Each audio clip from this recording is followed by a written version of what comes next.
तो जनाब, सिंध में मुतनाज़ा नहरों पर एहतजाज जो है वो ज़ोर पकड़ता जा रहा है। अभी मुजाहरे और एहतजाज जो है सिर्फ सिंध से ताल्लुक़ रखने वाली कॉमप्रस जमातों और सिविल सोसाइटी तक महदूद नहीं, बल्कि हुक्मरान इत्तेहाद में शामिल पाकिस्तान पीपल्स पार्टी ने भी इन नहरों के खिलाफ मोर्चा लगा लिया है। जमीयत उलमा इस्लाम ने भी सिंधु बचाएं और सिंध बचाएं के नारे के तहत बैक वक्त गुड्डू से ठट्टा तक दरियाए सिंध के हर पुल पर गुज़श्ता रोज़ जो है धरने दिए और एहतजाज किया। वैसे इस मामले पर पाकिस्तान पीपल्स पार्टी की पोजीशन जो है बड़ी दिलचस्प है। इसकी क़यादत जो है वो गो खुलकर ग्रीन पाकिस्तान इनिशिएटिव के तहत इन नई नहरों के मुखालफत कर रही है अब, लेकिन इसके जो सियासी मुखालफीन हैं उनका इल्ज़ाम है कि जी इस मनसूबे की मंजूरी में पाकिस्तान पीपल्स पार्टी की आला क़यादत बशमूल सदर आसिफ अली जरदारी का बरह रास्त किरदार था। हवाले के लिए मुखालफीन जो है वो 8 जुलाई 2024 के ऐवान सदर में होने वाले इजलास का हवाला देते हैं, जिसकी सदारत जो है खुद जरदारी साहब ने की थी और जिसमें यह मनसूबा जो है मंजूर किया गया था। ताहम पाकिस्तान पीपल्स पार्टी ने इस इल्ज़ाम की तरदीद जो है वो आपको करती नजर आ रही है।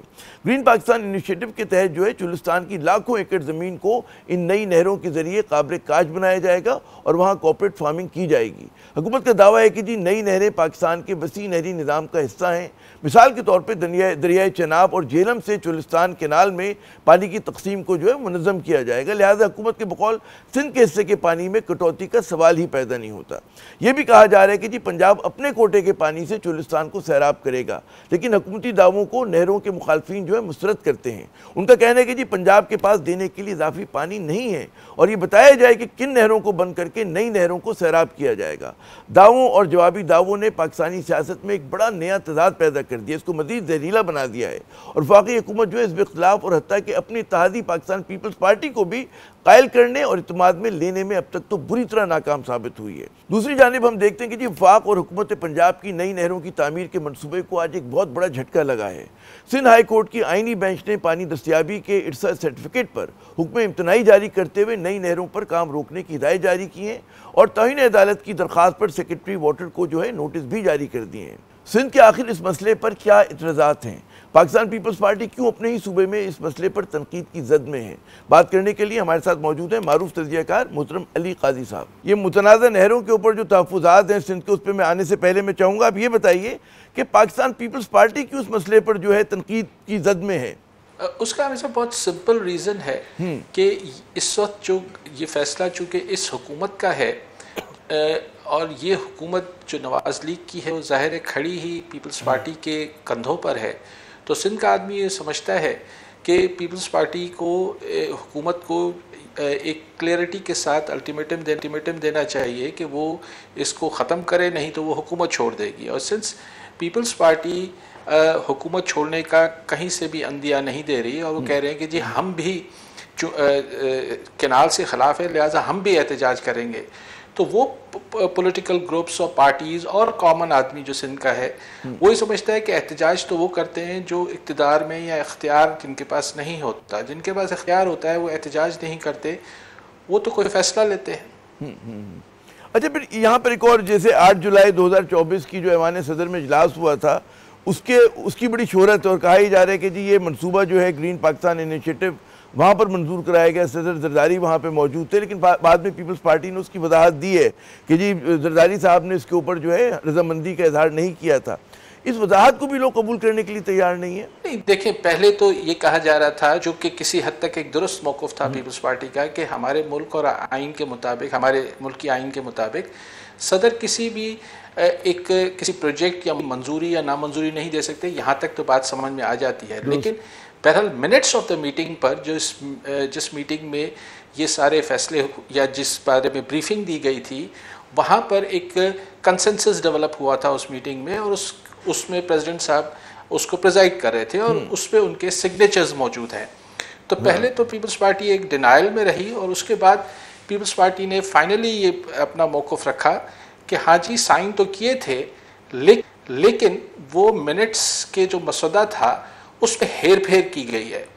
तो लामोहल्ला फिर एक सिंध की तरफ से, लोगों की तरफ से एक सवाल उठने लगा, तो अगर प्रेसिडेंट ऑफ पाकिस्तान के साथ मीटिंग के मिनट्स में भी अगर कोई हेर फेर करता है तो फिर उसके खिलाफ कोई तादीबी कार्रवाई होनी चाहिए।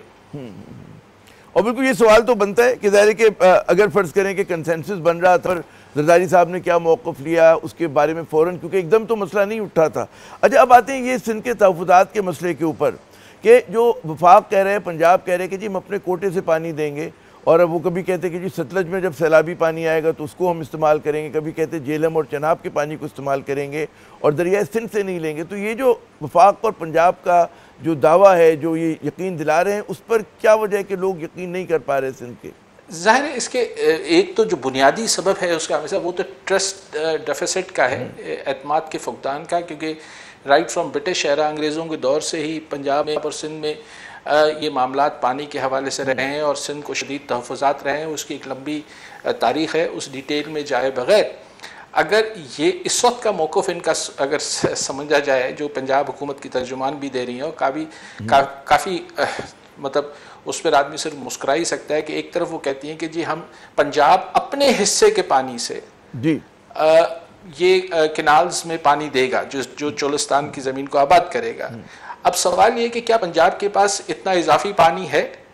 जब पानी ही इजाफी नहीं है, सिस्टम में ही पानी इजाफी नहीं है, तो ये इजाफी ज़मीन आबाद कैसे हो सकती है? ये एक गैर मंतकी बात है। लेकिन चले एक सेकंड के लिए, फिर खुद ही जब मोहतरमा फरमा रही थी उनकी तर्जुमान, वो एक सांस में ये भी कह रही हैं कि जी हम अपने पानी से कैनाल चलाएंगे, और उसी सांस में फिर फरमाती हैं कि जनाब हम जो है जब सैलाब आएगा तो उसमें से पानी इस्तेमाल करेंगे, यानी ये एक फ्लड कैनाल का उसको नाम दे रही हैं। तो देखिए फ्लड कैनाल्स जो है उस पर ये अरब रुपये खर्च करके हमारे यहाँ ज़्यादातर ड्राई ईयर्स गुजरते हैं। वो दिन चले गए, कोई 1-2 साल आता है जिसमें फ्लड्स आते हैं, तो क्या खरबों रुपए खर्च करके सैलाब का इंतज़ार करेंगे वो ज़मीन आबाद करने का? इसी प्रिटेक्स्ट पे पंजाब में चश्मा झेलम लिंक कैनाल बना था कि जी फ्लड कैनाल होगा। फिर ज़िया के दिनों में उसको जो है वो फ्लड नहीं भी था तो खोल दिया गया था, क्योंकि नेचुरल बात है कि अगर किसी की ज़मीन एक दफ़ा आबादी शुरू हो जाती है किसी पानी पर, तो वो फिर कैसे 2 साल के बाद आप उसको बोलते हैं कि अब आपकी ज़मीन हम बंजर छोड़े दे रहे हैं क्योंकि हम पानी नहीं आया? ये मुमकिन नहीं है और ये कोई लॉजिकल बात ही नहीं है। तो अच्छा, इसमें अब सिंध को जो तशवीश है कि जी पहले ही सिंध को जो है डाउन कोटरी स्ट्रीम जो है हमारा कम हो गया है सिंध का ना, और फिर हम देखते हैं कि इसका एनवायरमेंटल इम्पैक्ट बहुत आ रहा है। क्या अब तक क्या नुकसान हो चुका है, और अगर ये मनसूबा जो है इस पर अमल दरामद हो जाते तो आप क्या देख रहे हैं? देखिए इस वक्त काफ़ी अरसे से, ये जब 1991 में वाटर अकॉर्ड भी हुआ था, उस वक्त भी ये तय हुआ था, उसके अगर आप देखेंगे उस अकॉर्ड की शिक याद नहीं है मुझे, उसमें ये तय हुआ था कि 10 मिलियन एकड़ फीट अप्रॉक्सीमेटली कम से कम छोड़ा जाएगा डेल्टा में, क्योंकि समंदर को जो है कोई आप दीवार लगा कर नहीं रोक सकते हैं। तो वो चूंकि इतना पानी नहीं रहा सिस्टम में, ये जो बार बार एक रट लगाई जाती है पानी ज़ाया हो रहा है, पानी ज़ाया हो रहा है, वो ज़ाया नहीं हो रहा, वो आपका डेल्टा बच रहा है। उधर अभी तक हज़ारों लाखों एकड़ ज़मीन जो है वो समंदर उधर आ गया है, ज़ेर ज़मीन का पानी ख़राब हो गया है, उधर का सारा इन्वायरमेंट तबाह हो गया है। अब देखिए मैं थोड़ा सा आमिर साहब थोड़ा सा इस बात से हटकर, ये मुझे हैरत होती है कि जब इस तरह की गुफ्तगू लाहौर या इस्लामाबाद में बैठे हमारे पढ़े लिखे लोग भी करते हैं या ये तजिया निगार कि जनाब पानी ज़ाया हो रहा है। सवाल यह है कि पानी है कितना जो ज़ाया हो जाएगा। सेकेंडली ये कहना कि जी ये सिंध में जो अभी तहरीक चल रही है जो खासी हद तक ऑर्गेनिक है, इसको कहना कि जी ये कौम परस्ती की लहर है, कौम परस्ती की तहरीक चल रही है। अरे भाई ये लोअर राइपेरियन अपर राइपेरियन का मामला है। क्या जो सिंध में सबके सब सिंधी कौम परस्त रहते हैं क्या? लेकिन अगर कोई प्यासा होगा, किसी को प्यास लगेगी, कोई भूखा होगा, तो वो चीखे भी ना क्या? और अगर को वो चीखे तो हम जाके पूछें कि आपकी मादरी ज़बान क्या है। अगर आप पंजाबी बोलते हैं तो फिर इसको आप पंजाबी कौम परस्ती बोलेंगे, अगर पश्तो है तो पश्तो कौम परस्ती बोलेंगे, या सिंधी है तो सिंधी कौम परस्ती बोलेंगे। क्या सिंध में सिर्फ सिंधी बोलने वाले रहते हैं? मैं ये कहना चाह रहा हूँ कि ये गलत नरेटिव्स जो बना रहे हैं बेसिकली ये नुकसान पहुंचा रहे हैं नेशनल उसको। कौम परस्तों का आपने बिल्कुल दुरुस्त कहा कि सिर्फ कौम परस्त तो इतराज नहीं कर रहे। मैं देख रहा हूँ सिविल सोसाइटी सिंध में बहुत ही मतलब फ़ाल है इस मसले के ऊपर। जमीयत उलमा इस्लाम ने बहुत बड़े बड़े एहतजाज किए हैं, फिर उसी तरह पाकिस्तान पीपल्स पार्टी हुकूमती इत्तेहादी है, पाकिस्तान पीपल्स पार्टी शहीद भुट्टो भी मैदान में आई है बड़े दिनों के बाद।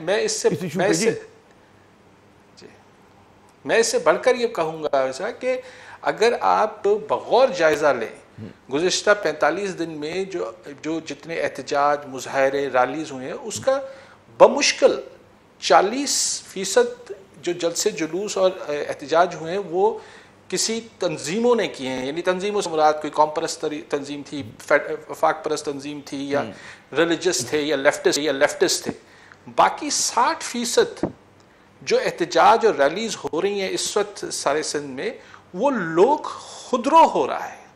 ये बड़ी हैरत अंगेज बात है, इसको सबको गौर करना चाहिए कि ये पहली दफ़ा पाकिस्तान में हो रहा है कि बिना किसी पार्टी के कॉल के, अच्छा, किसी एक सिंगल पार्टी या किसी पार्टियों के इत्तेहाद के बगैर यहाँ पर एक लोग खुदरो ऑर्गेनिक तरीके से छोटे छोटे इलाकों में लोग हजारों की तादाद में निकल रहे हैं।